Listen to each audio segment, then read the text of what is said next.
fine. We're good. We're good. You know what? There's two types of people who crash planes. People who say this is fine and people who scream the whole way down. Wouldn't you rather die reassured? Feeling calm and comfortable? That's a Fight Club scene about, all the little, back of the chair things when they're talking about how it's all like Buddhist calm. Welcome to the Backpack Show, everyone. Where we find really unique ideas and something or other from very special people. Insights for success from unusual places. How do you know that better than me? I don't know. Hi, Chloe. Oh, Chloe. Chloe's here. So we have a show today. We have personal trainer Heather Collins, who comes to us highly recommended by one of our very favorite guests, author Len Joy. Len Joy. He says she's West Point bossy.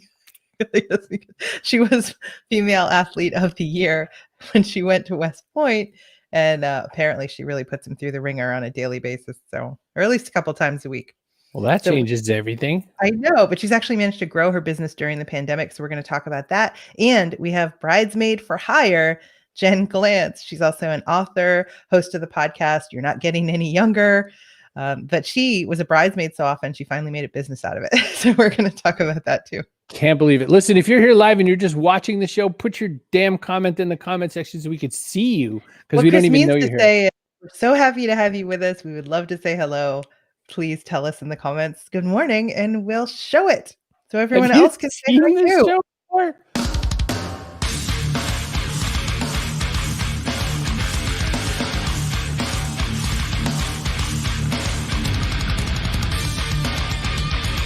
Backpack Show.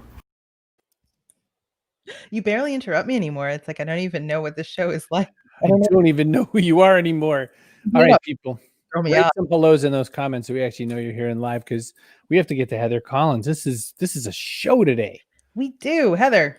West Point bossy. I'm doing it. I'll push the button. Hey, Heather. See, hello. You are live-ish. I've lost sound. Awesome. Don't worry. Everything will be just fine. That's the AirPods for you. Oh, my. Hey, I don't John. have any sound from you guys. Refresh. Should I perfect. leave and come back? Let's do that. Yes. I am 100 for 100 with AirPods. F Apple AirPods. You suck. Well, hey, Diane. Good to see you. I think that the personal training business is probably one of the most difficult to run when you can't meet up in person, which of course is a challenge right now. Good morning, everyone. Hi, John. Right. Kara, sketching Fife. Hi, Len. I can't believe that she's grown her personal trainer business at this time. Oh, Michelle Broadbent. Hey, Michelle. She's our Lego person. I got my Legos over there. Our Lego serious play person. Mine suffered a debilitating accident with you blackstrap molasses. So they will never be Legos for play ever again. That's not true. We could get you other ones. Okay, are we back? I have sound. I'm here. Hi. Lovely. Magic. Good. We did it. Good. Now tell us all the things. Yeah. So you Carrie, in your intro said that you were West Coast bossy, West Point bossy. West Coast is the opposite of bossy. They're like, laid back. If you want to do something, what does that mean, and why did Len Joy have to tell us that? Well, I disagree with him. I do not think of myself as bossy. I do think that I have a really technical approach to coaching, and that I'm consistent and firm. So maybe he thinks the word bossy means consistent and firm. I can see where it would read that way. So. Talk a little bit about your business, and quite interestingly to me, how on the earth are you growing your business during a pandemic where everyone really wants to feel totally, on their couch? So as far as my business, I do personal training and coaching. I think what separates me out from maybe other personal trainers and coaches is a very holistic approach. So I'm not only, giving you exercises like squats, which is a basic exercise to do. I'm looking at how your toes are moving during those squats, how your ankles functioning, how your knees moving, your hips. I'm looking at, shoulders, necks, think all the joints. And I'm making corrections based on how those joints are functioning and how to progress you forward to meet your goals. Back to the goals, or starting with the goals, I'm looking at what your goals are, and are the exercises you're doing helping you reach your goals? So if your goal, for example, is to improve your cardiovascular system, we're not going to be spending a lot of time doing squats with weights, because that's not going to help you meet that goal. But if your goal is maybe more bone density, you might be doing squats and holding weights. How do you see all that? So there are people now are like on Zoom or something. How can you be like, your toe's wrong? I can see it on Zoom. So you make them angle the camera to hit all their Like body wide or angle full or body something. shots and stuff? Well, so I can move the camera, like, so I can, or have them move the camera so I can get basically a full body shot of them, and then I'll have them Cool. rotate. So for example, I could see somebody standing in neutral, and I could see somebody that's jutted their neck forward and tucked their chin. If they're worried about posture, I'm going to make those corrections for them. I'm going to give them exercises for their neck that's going to help them learn to realize when they've gone forward and when they've gone down, and how to correct it. So people are loving you in the comments. Yeah, you got Thank a whole you. lot of people. Can we talk about your origin story? So you're female athlete of the year at West Point. Wait, I didn't get to answer how I grew the business. Oh, okay. Well, I mean, we can, but I kind of wanted to. After that, I want to talk about how you even start the business. Can we do that too? Can we do both things? Which one? You let me know which one first. Okay, sorry. All right, posture, then how you grew the business, and then how you started the business. Okay. Because I don't want people to be like, boom, personal training is so easy and you just started a business. It was like a journey for you. So I want to make sure we get there. Proceed. Posture. Okay. So, and then the other thing I'm looking at, for example, as far as like what my specialty is that, say somebody needs to lose weight. I can help them with that, but I'm not fully an expert in nutrition. So I refer them to somebody that is, and then I'll work with that person to help them lose weight. So for example, I had a client that was told that they should eat a low carb diet, but they're vegetarian, and I wasn't sure how to handle that. So I referred them out to the nutritionist. The nutritionist came up with a plan, and my piece was to look at their logging and tracking. As far as how I've grown the business, well, typically people used to come in person, and now I can see them on Zoom.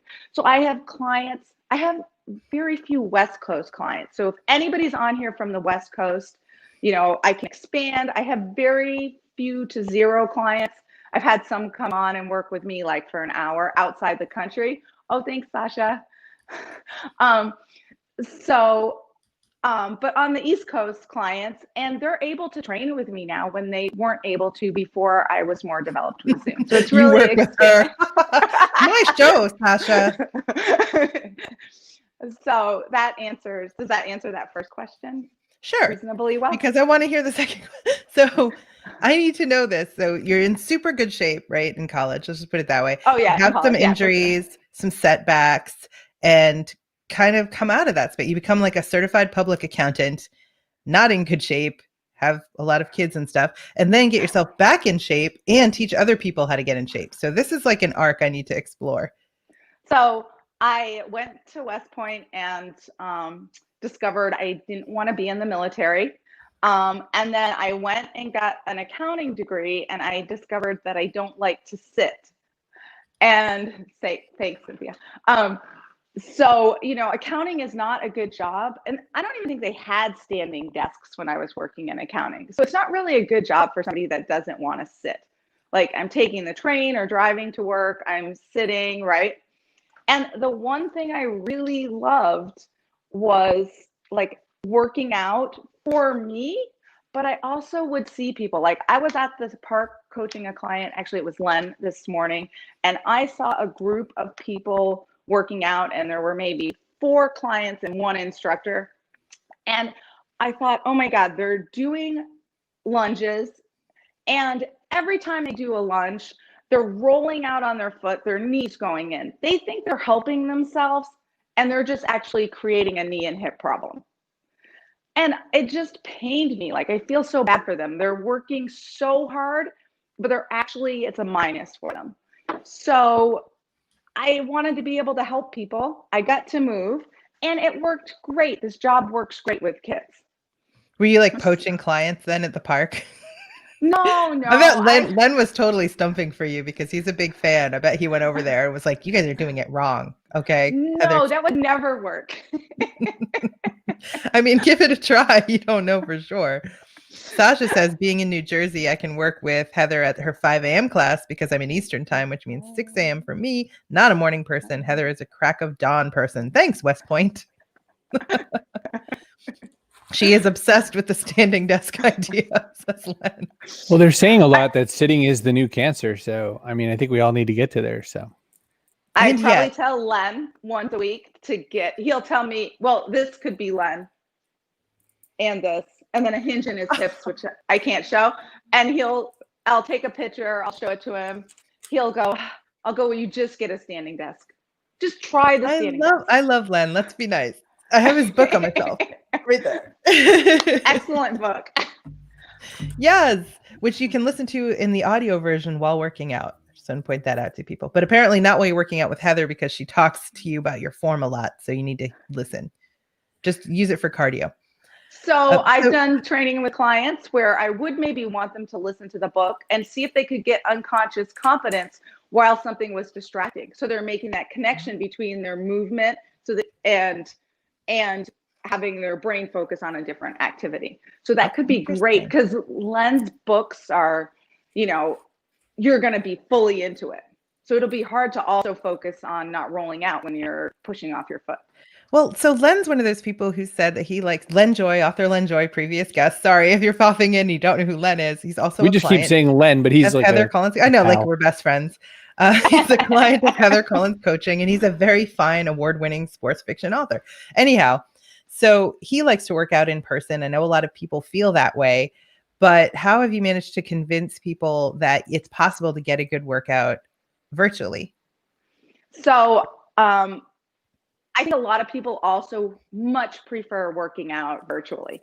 I've had clients see big gains because they can go on vacation and still do the work and get my eyes on them and get feedback.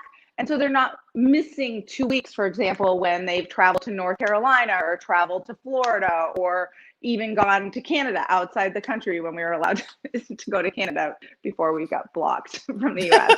Before we're banned. Yes. So I think they find it very enjoyable. Also, because it's easy access. There's no commute. They can roll out of bed and do it, or they can be eating breakfast like I was right before this show and then just pop in. Not too much or they might get a stomach ache. So I can still see. I mean, I'd say the biggest issue for me is I used to be able to just walk to the side of someone, and now I have to ask them to rotate like this. It's not really a big deal. Len says you're obsessed with the standing desk idea and you get up way before the crack of dawn. So Len's going to have a tough workout next time. That's what I think. I feel like he's writing a whole bunch of checks right now. Hey, Justice. Justice is joining us. He wants to know what advice you have for fitness professionals about retention, like how you inspire your clients to be active. Although you're apparently inspiring people to be active right now. So leave comments in the chat. To be fiscally active, though, how do you get them to stay a client? Mm-hmm. So I think my clients stay because I look at their goals and they can see progress toward those goals. So for example, client working on bone density she did a nice job. Following the instructions are not easy. She did a nice job. She did the work. She did what I asked, just went in for the first time in the last 3 years, I believe, could be 5, no bone density loss. Wow. Okay. Like she's thrilled. There's measurable results. Another client had a heart attack, and I want to say that he did excellent. So he had a heart attack and was able to keep walking around. He was outside the country when it happened, had blockage, came back, had surgery. He has seen growth in his cardiovascular strength working with me. The doctors told him that happens to less than 3% of people who have in his situation, and the people it does happen to are all younger. So he's 60-ish. Joanne loves So. your passion. You're making her want to move. Excellent. Sasha says she's not an easy client. She comes kicking and screaming, but she knows that you're right. Well, I think that's the other way I keep people is that, I can prove to them that what I'm saying is correct. I mean, that makes a difference. I mean, there's taking people's advice blindly, and then there's kind of, walking it through and understanding it and seeing sometimes even the research for the true doubting Thomasinas of the world. It's definitely a bit of a job of it. One last question for you, which is, as this rolls towards post-COVID, do you anticipate more clients or fewer clients, and what do you think is going to change? For me, what I'd like, and I think, COVID's helped me see this as an option, is to have some combined in-person and Zoom or video training, and be able to do both. So if you're working with me, you're my client, you can come into the studio and that's what you prefer, that's an option. But if you don't live in, the Midwest, and coming into the studio isn't working for you, or you don't want to make the commute that day, that you have a Zoom option too. And I wouldn't mind investing at that point into maybe a camera that tracks me as I'm moving and can track the class. So not just a fixed studio space. So that's what I'm looking toward, which I think would be excellent for people. Nice opportunity. Sounds absolutely perfect. Delightful. I hope so. Don't be too hard on Len. He's a nice person. And he didn't mean what he said about being obsessed with the standing desk thing. I'm sure that was just, or the West Point bossy thing. I'm just saying, I bet he didn't mean it. Oh, I think he did. Or he's teasing me, right? Heather Collins, stick around. We are going to do a little bit of ad love and that sort of a thing. And we're going to bring in Jen Glantz, but we want to ask you onto a little tiny panel at the end. So stick around. Thanks so much for being part of the show. You're going to look back and see her working out back there. Yeah, she's zoomy. I mean, every time I look up at my camera, I look down at her for a second. She's in another part of the house. We were getting set up and she was loading her dishwasher. She never stops. Everything-ish. Heather the verb. That's what I see. Well, we have to do a little bit of sponsor love and all that sort of thing, as you well know. By the way, our sponsors checked in on me yesterday, and thank goodness they saw. So we're sponsored by StreamYard. SeaBrogan.me/StreamYard. Hi, whatever your new name is, Dennis or Kevin, something like that. You're very nice. We've been talking in email. He wants to do even more things, but SeaBrogan.me/StreamYard. He didn't even ask me why a duck. He just was like, saw the picture. Makes it so easy for you to do your own show. Everybody that's seen the show that didn't have one was like, oh my gosh, that looks amazing. How do you do it? It's StreamYard. Yeah. So you could start your own live fitness show on StreamYard, SeaBrogan.me/StreamYard, but get your own super active Heather Collins. This Heather is a verb. Oh my gosh, how utterly true. All right. We are also sponsored by PubSite, pub-site.com. You authors. Everybody has a book in them. That's right. And when you get done writing your really good book, you can put it up to promote it yourself, or you can do the best thing in the world and make yourself a really cool author website. But what are you going to do about that? You're going to sit around for a couple of weeks and do this? You're not really. You're going to get all the stuff and you're going to look it over. You're not going to actually even do it. So why don't you make a site with pubsite.com, pub-site.com. You can make one really fast and easy. Or, Carrie, what else can they do? They can make it for you. So if you absolutely don't want to build a website, even though PubSite makes it stupid easy, they can do it for you for just $499. And if you do it yourself, it's $19.99 a month. That's it. And there's a 14-day free trial. So if you want, grab the trial at pub-site.com, see what's necessary, check out how easy it is, because it really is easy. And then, if you absolutely don't want to do it, they can do it for you. But give it a try. And seriously, PubSite is so easy to use. So and you should know, especially, okay, you should know that PubSite also sponsors Person of the Day. There are so many new people. There's guaranteed to be a really fun Person of the Day. Elaine's checking in from LinkedIn. Good morning. Hey, Elaine. How the heck are you? I did something different on LinkedIn. I made an event today. So I hope that worked. LinkedIn event? Yeah, I don't know. I saw, who's our friend? Katie Martell. I saw her do it and I was like, oh, I want an event. How do you make an event? And then I do what I always do, which is I thought LinkedIn didn't like me enough to let me even have it. You're such a jealous little thing. You're really am. Katie Martell has an event. Katie has an event. And I couldn't even find a button for it. So it was like, clearly I'm not even good. So Len wants everyone to know he was able to jog again Lois after several surgeries. says 4 years. Oh, Lois, I'm sorry. Thanks to Heather's training and guidance. Good Lord. I think that's nice. Sorry. Good I brought job, up Lois. something. Keep running. Yeah, nice job. Super. I That's said Len awesome. too. Probably my fault. Yeah, Let's bring that's Jen just on. funny. We have things to ask. There's lots of questions. Many Yes. questions. And Jen has had some tech scenarios happen today, so we'll see how we do. We were watching that backstage unfold with a little bit of trepidation. Not gonna lie. All Hi, the treps. Elaine. Yeah, it's a little rainy here up in north of Boston by an hour, but you're even north-er, Elaine. Elaine's in the real north. I'm in Nashville. Hey, Hi, Jen. Hi, how are you? It works. We hear you. Oh, We feel good. cheery. How are you? Good. I'm good. Thanks for having me today. Oh, of course. So how many times were you a bridesmaid before you were like, ugh, I'm just gonna be a bridesmaid for hire because this is ridiculous? Yeah, I was a bridesmaid around a half a dozen times for my own friends. And then what happened was one night, two really distant friends both asked me to be a bridesmaid on the very same night. And I thought to myself, this is odd. We're hardly friends. And because of that, I decided, you know what? Perhaps there is a business idea within having strangers hire strangers to be their bridesmaid. And it turns out there is an idea there. So there's some women just don't have like a lot of close friends that they feel comfortable asking to undertake all the responsibility and expense, right? Because it's kind of a lot. So It is how a does lot. this And work? the truth is 1 in 4 people don't have close friends, which I know sounds sad, but it's a reality. Not everyone has a support system like we think they do. And a lot of people hire me because they don't have any close friends, but also because they do have 5 other bridesmaids, but they don't want to give them the dirty work. So they'll call me up. I'm there as their actual bridesmaid. I'm there helping them as the personal assistant, the on-call therapist, the social director who plans the bachelorette parties and makes sure everything goes well, and also the peacekeeper.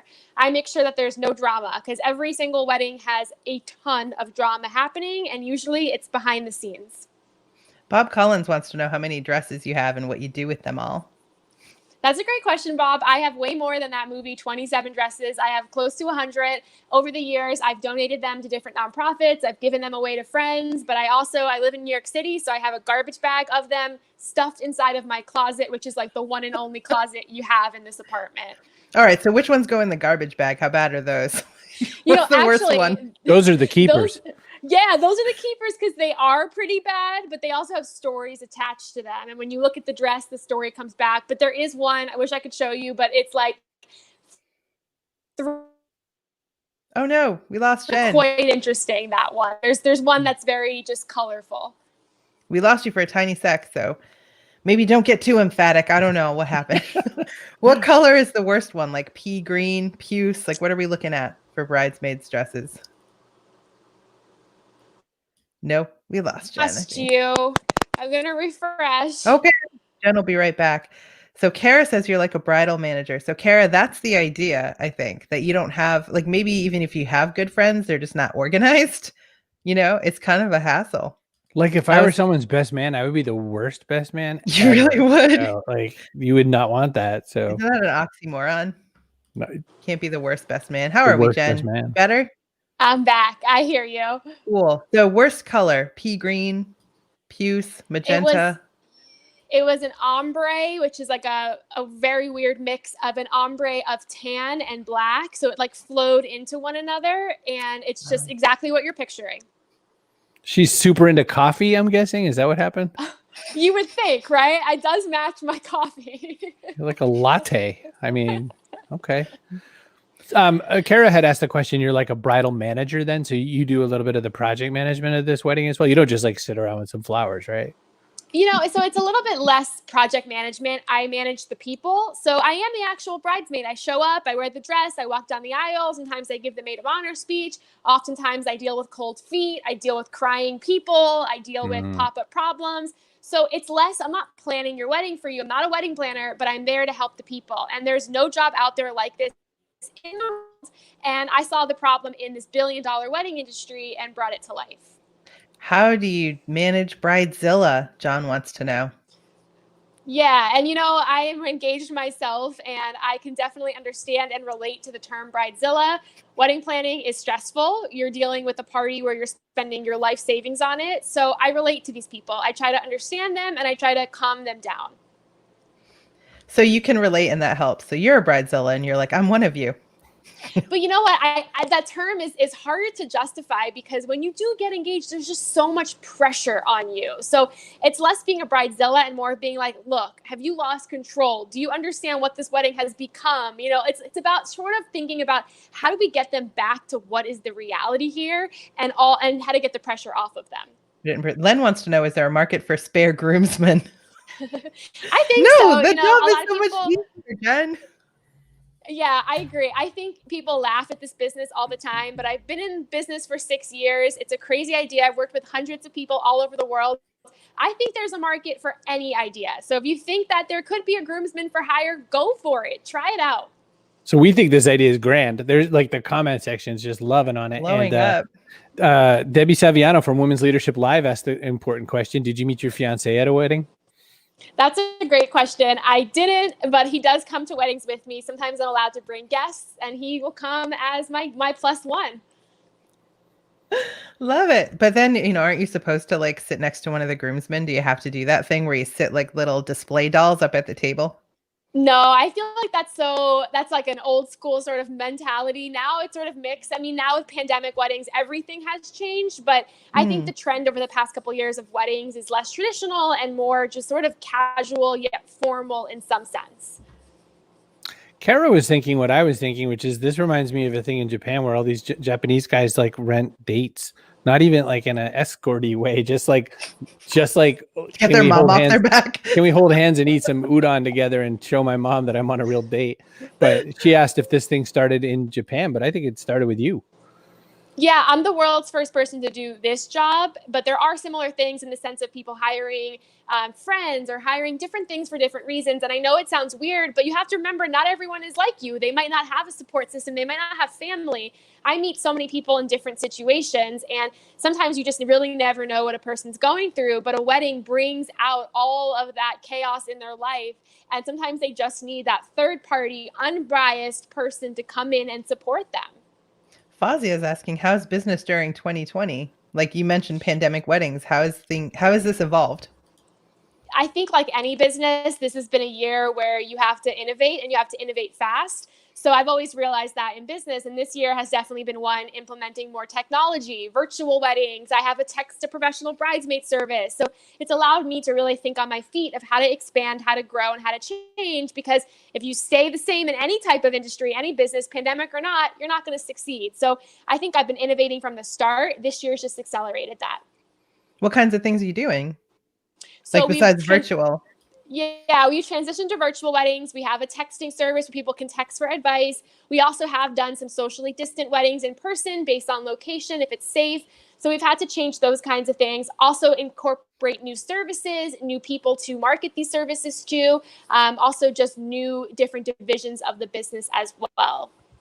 I would love that. Just text I do and then get text back I do and then it's all finished. Yeah.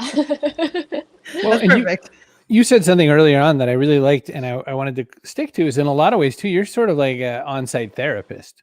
And because you don't have a horse in this race either, you don't know these people. So you could say the thing that he's saying and you could say to the aunt, who's getting a little overwhelming, hey, calm your butt. Yep. And no one, doesn't matter. You don't show up at Thanksgiving.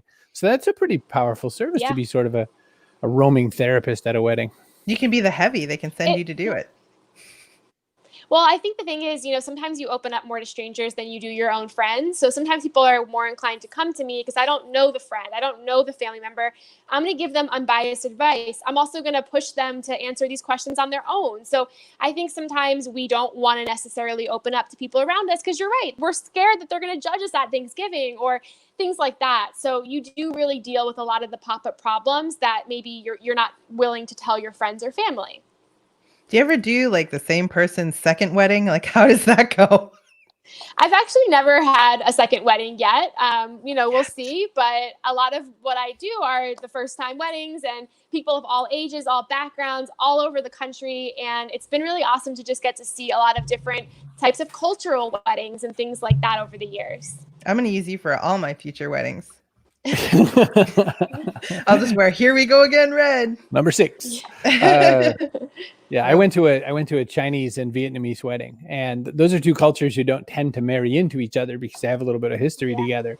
And it was at a Chinatown restaurant in Boston, and it was amazing. I was at the white people table. Everyone else kind of knew somebody, and we were like all the like leftover misfit toys. You But like crashers, wedding crashers? three wedding dresses throughout the whole process. There's like an official ceremonial one. There's I forget the second one was a traditional kind of American Western one with the white and all that, and then the third was this like sporty wedding dress, and this like it's just shenanigans. It seems like weddings have just gone so much more intense. So to have you on site sounds like a good choice.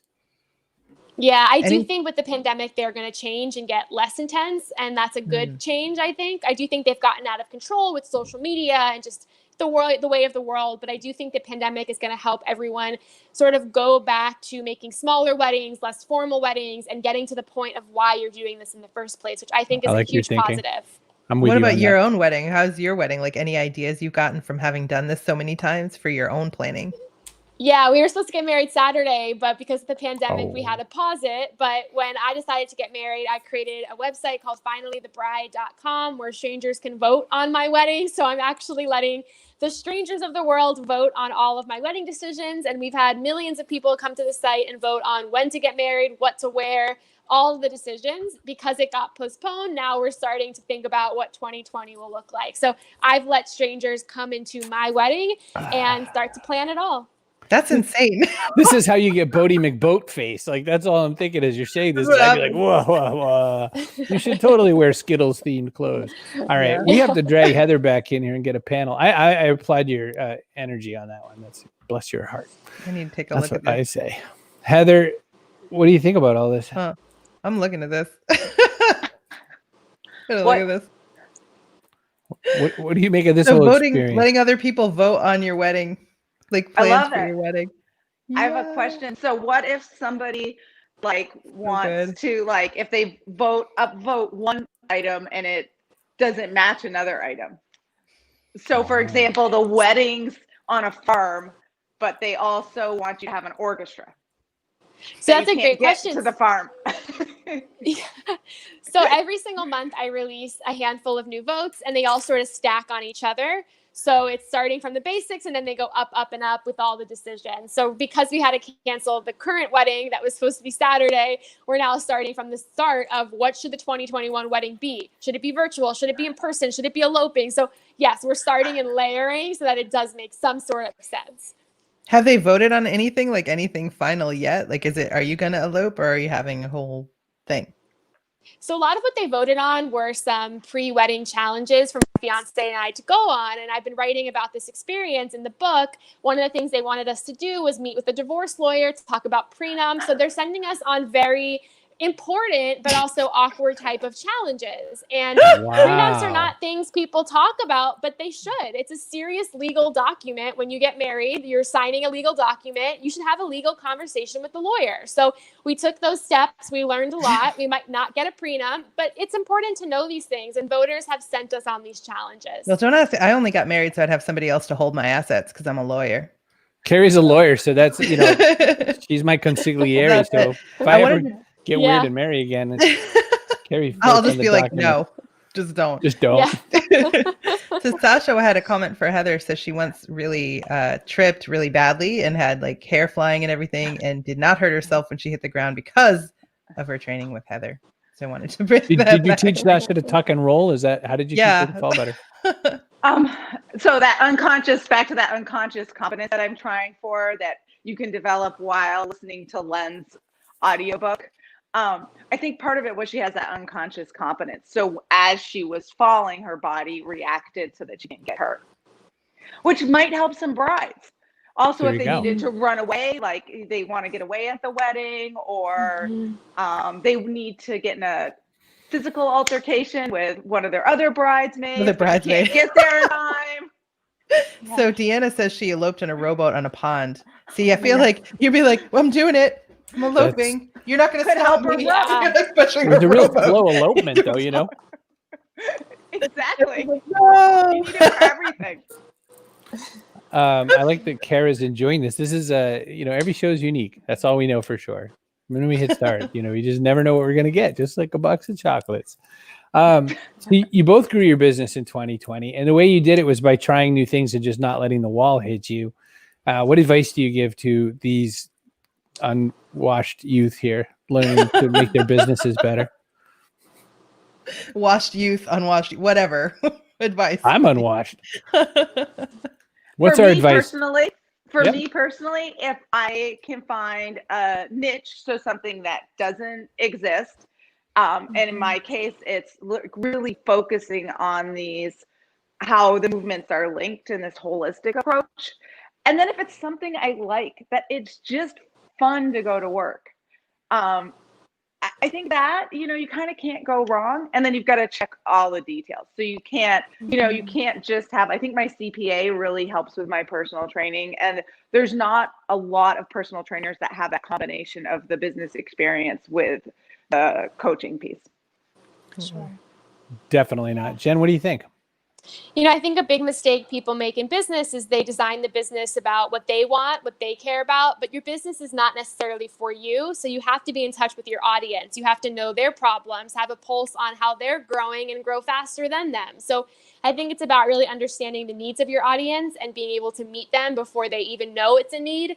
And in the time of a pandemic, it's about studying trends, understanding what could happen, testing certain things, but always be connecting with your audience and not what you want, but what they need. That's more true for you than probably anyone. I'm super into it, though. I think it's a grand answer, especially because it's time now for Person of the Day. Boop. Person of the Day is sponsored by PubSite, pub-site.com. That is where you can go if you're a cool author and you get some cool stuff. So it's actually totally fitting that Joanne, who works in the book world as well, is our Person of the Day. Boop. What a great idea. It takes the maid part of the name and makes it much more a practical lady in waiting kind of a thing. Back in the day, those bridesmaids and grooms and all that, they were there for the war. So this must be a big emotional support for the brides. There was almost always an assassination attempt at a wedding. There was almost always like a unhappy family. Because remember, these marriages were like business transactions, certainly not love. Yeah. So that's why they have. Also, being a bridesmaid can really suck. It's like a group project. And, I'm always the one that gets stuck with all the work and stuff. So I think this is brilliant. It's like, at least you get paid for it. At least you don't have to pay for the hideous seafoam green dress that you're never going to wear again. Exactly. That you'll donate to like a 1960s, thrift shop or something. So I'm all about it. I'm into it. All right. So thank you, Joanne. By the way, that entitles you to one free apple. All you have to do is go to the store and pay for it with your own money, and I haven't paid, so it's free. So it's perfectly good. We're at this part of the show where we ask one really important question. I cannot wait to hear the answers on this one. What goes in your backpack? So this is a metaphorical backpack, so to speak, but the idea is that we're building on shifting sands. You know it more than anybody, the two of you. We don't really know where things are going. We don't know what we have to do day to day. And we only have a limited amount of space to carry with us those things that help us succeed. So it could be something physical. It could be something metaphorical. Carrie, what are some of the good ones from the past? What do we have? Oh, I always like fearlessness and vulnerability. That was a really good one for me. We've had empathy, resilience. Then a champion beatboxer said a banana. So she would help for me. Makes a good bit or something. And a clown from Clowns Without Borders said an avocado. That's my favorite still, the avocado. It makes sense. Sometimes you want guac. Heather Collins, what goes in your backpack?